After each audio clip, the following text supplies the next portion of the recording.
I'm really excited about this, man. I'm looking forward to watching this fight card. I'm gonna watch the whole thing. I think it's great for boxing. Saudi Arabia, they're doing a good job. They're really invested in sports.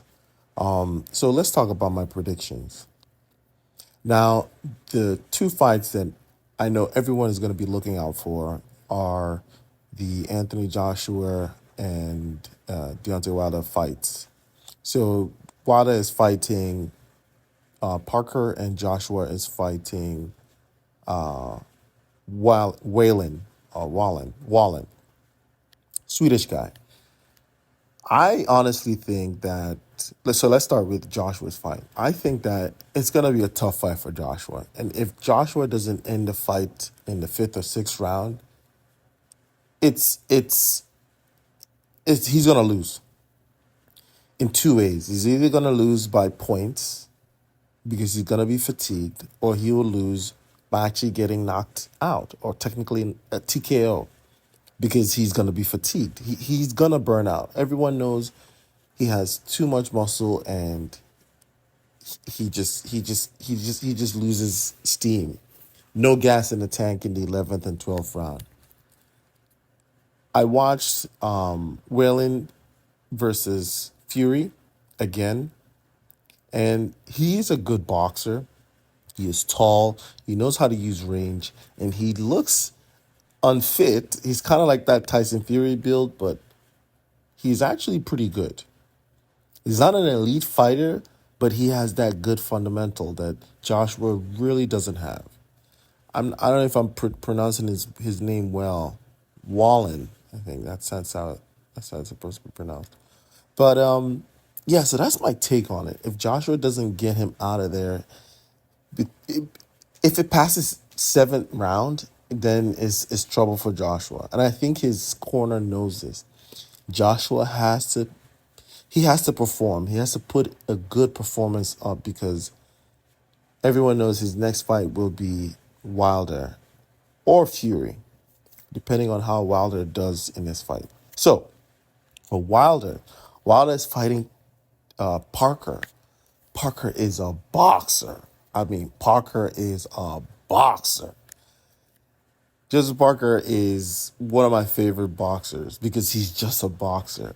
I don't even know how else to explain it. He knows everything, the fundamentals, jabs, hooks, uppercuts, movement, footwork. He is good. He is also very fast.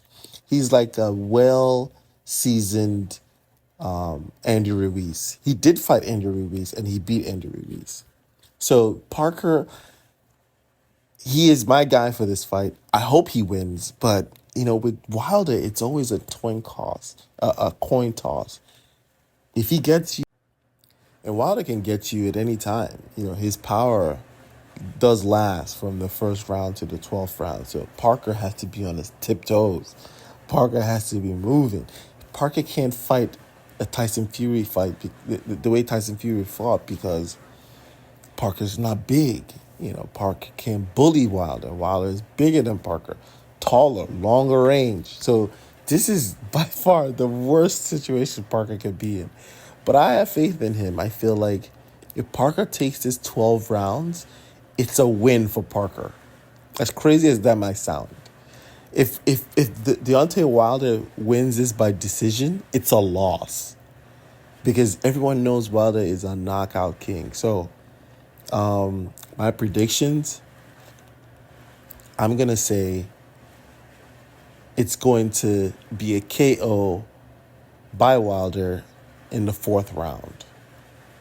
But if Wilder does not knock him out in the fourth round,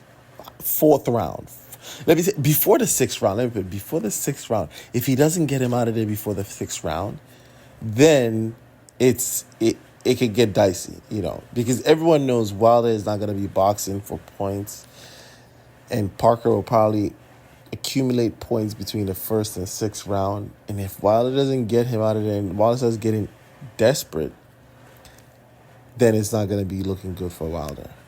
Those are my predictions. There are other fights in the fight card. I'm also looking at Big Baby versus what's the English guy's name that lost to Usyk? Dubois. I think I don't like Big Baby, but he is a good boxer. He has a lot in the gas tank. Dubois does gas out, so it could be a fight just based purely on endurance and movement.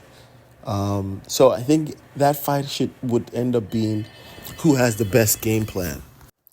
So like I said, who has the best game plan will win that fight.